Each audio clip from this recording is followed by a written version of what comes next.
Hold on. This is based on what you were just talking about. Of course, I'm telling them. And this is not based on a previous concept of bubbles or something like that, but I love the popability, I love the bubbles and the joy, and this felt worth sharing and Abraham playing with. And that is reality bubbles of like children blowing bubbles, just using this concept and using it to help one envision and create one's reality a little better. And one, just like the joy of a child blowing bubbles, and these bubbles are all out there in our reality. And you just kind of look at the bubble, each one, and kind of see what you like about it, or the joy in that, or whatever. And when you appreciate it, it pops and it's in your reality. And I just felt like sharing that and playing with that. And do you feel like playing with that? Certainly, we think it's a good visual. So let's integrate it into what we were just talking about. And let's explain it in terms of the laws as we know them to be. Those bubbles don't exist apart from you. You're blowing them. Okay. Right. You're blowing the bubbles. Okay. And you're blowing bubbles based upon where your vibration is. In any moment that you're blowing the bubble, you're not blowing the beautiful bubbles and the horrible bubbles at the same time, because you're blowing them based upon where you are. So we'll use your analogy and we'll say you're surrounded by these bubbles that have the potential of popping and manifesting into your experience. And when you feel awful, when those bubbles pop,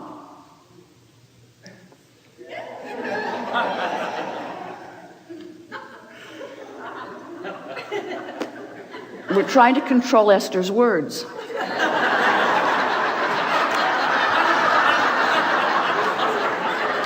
The potential of crap raining down around you is there. She was too strong for us.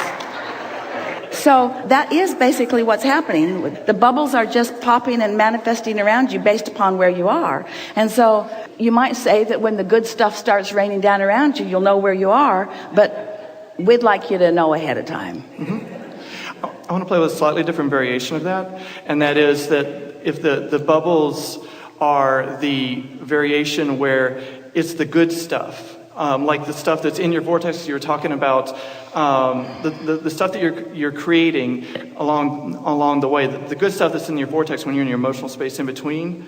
So you're saying in your version, which is your version, right, that the bubbles only contain the good stuff that's in the vortex? Yes, that like you would be looking at it, and it's the good stuff. I'm not disagreeing, of course, with what you just said as what's going on, but as a way of appreciating the joy of what's in the bubbles, and being able to look at it, and maybe that's Well, we think it's a good idea to find any sort of analogy that you can find. There are lots of different ways of focusing yourself into alignment. And to be fair with you, we're talking about a vortex you can't see. You can call it a bubble if you want to. It doesn't matter what this not yet fulfilled version of what you want is. You just need to find some way of focusing. You see, you were born with emotions. This is a really interesting thing. You were born with emotions that are, you've heard us say this so many times, but we want to say it in a way that feels fresh and new and moves something within you. Your emotions indicate your vibrational relationship. They just do. And we just can't think of anything more effective than an in-the-moment, visceral, feel it in my body response to something that I really need to know about. The reason that we so enjoy someone being willing to play with us is that as they start thinking more about what they want and they start meditating more, it makes them more sensitive to those emotions, so that you can actually feel when you're off. Esther will sometimes lay in her bed and ponder things, and ponder, and ponder, blissful, interesting, nice feeling thoughts. And we would say to her in those moments, you're in sync with who you really are. That's where your wheel is, and those are the thoughts that you have access to. Sometimes she will lie in her bed, and the thought that she will stumble upon or come to is not a good feeling thought, but for the first 17 seconds, it doesn't feel that bad. Nothing feels that good or that bad for the first 17 seconds. And nothing really feels that good or that bad for the next 17 seconds.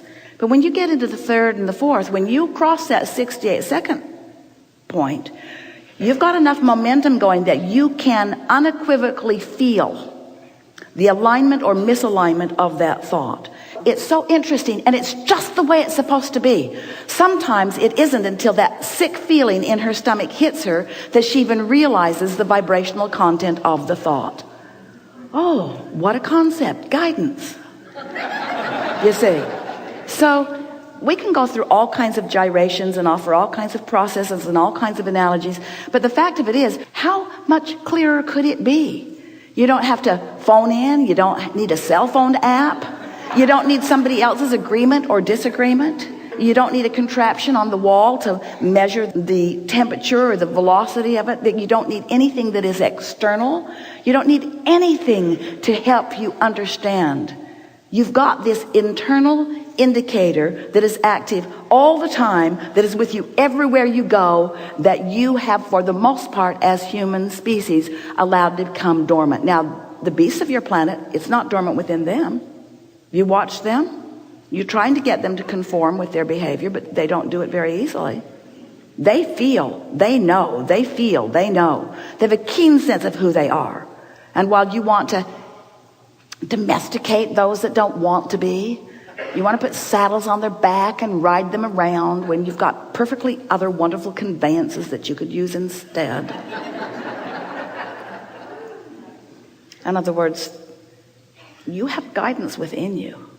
And we just keep wanting to bring you back to your awareness of your guidance instead of anything else. Enough? Very grateful and appreciative. Thank you. Yes. Yes, indeed.